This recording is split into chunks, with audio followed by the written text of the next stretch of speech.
Hello, എല്ലാവർക്കും സുഖമാണോ? ഇന്നൊരു സ്പെഷ്യൽ ഡേ ആയിരുന്നേ. എൻ്റെ ചേട്ടൻ്റെ കുഞ്ഞിൻ്റെ ചോറൂണായിരുന്നു. പന്തളം പുത്തങ്കാവ് അമ്പലത്തിൽ വെച്ചായിരുന്നു ചോറൂണ്. അച്ഛനും അമ്മയും കൂടി കുഞ്ഞിനെയാണെങ്കിൽ കളിപ്പിക്കുന്നത് കണ്ടോ, എങ്ങനെയാലും ഒന്ന് ചിരിച്ച് കാണാനായിട്ടാണ്. പക്ഷെ പുള്ളിക്കാരി ഭയങ്കര ഡിമാൻഡില്ല. അത് പിന്നെ ചെറിയ ഡിമാൻഡൊക്കെ ഇട്ടാലല്ലേ രസമുള്ളൂ. അമ്മയും എല്ലാവരും കൂടെ കൂടിയാണ് ഈ കുഞ്ഞിനെ ഒരുക്കുവാണ്. അവിടെ മുണ്ടായിരുന്നു ഉടുക്കേണ്ടത്. ചെറിയ കുഞ്ഞു മുണ്ടൊക്കെ ഉണ്ടല്ലോ, അതാണെങ്കിൽ ഉടുത്തിട്ട് വേണമെങ്കിൽ നേരെ നിൽക്കുന്ന പോലുമില്ല. മുണ്ടൊക്കെ ഉടുപ്പിച്ചിട്ടാണെങ്കിൽ പയ്യെ അവിടെ കൊണ്ട് ഇരുത്തി കേട്ടോ. ഇതെൻ്റെ ചേട്ടനാണ്, കണ്ണൻ എന്നാണ് പേര്. പുള്ളിക്കാരൻ എബ്രോഡാണ് വർക്ക് ചെയ്യുന്നത്.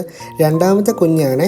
ആദ്യത്തെ കുഞ്ഞിൻ്റെ പേര് നിവേദിയ കൃഷ്ണനും ഈ കുഞ്ഞിൻ്റെ പേരാണെങ്കിൽ നന്ദിത കൃഷ്ണനുമാണ്. എന്നിട്ട് തിരുമേനിയാണെങ്കിൽ കുഞ്ഞിന് കഴിക്കാനായിട്ടുള്ള പ്രസാദവും ചോറും ഉപ്പും പഞ്ചസാര നെയ്യും എല്ലാം ഉണ്ടായിരുന്നേ. കുഞ്ഞിന് ആദ്യം ഇതുപോലെ തീർത്ഥം കൊടുക്കും. തീർത്ഥം കുഞ്ഞിനെ കൊണ്ടാണെങ്കിൽ ചെറുതായിട്ട് ടേസ്റ്റൊക്കെ ചെയ്യിപ്പിച്ചിട്ട് കൊറിയൊക്കെ തൊടിയിക്കും. പുള്ളിക്കാരി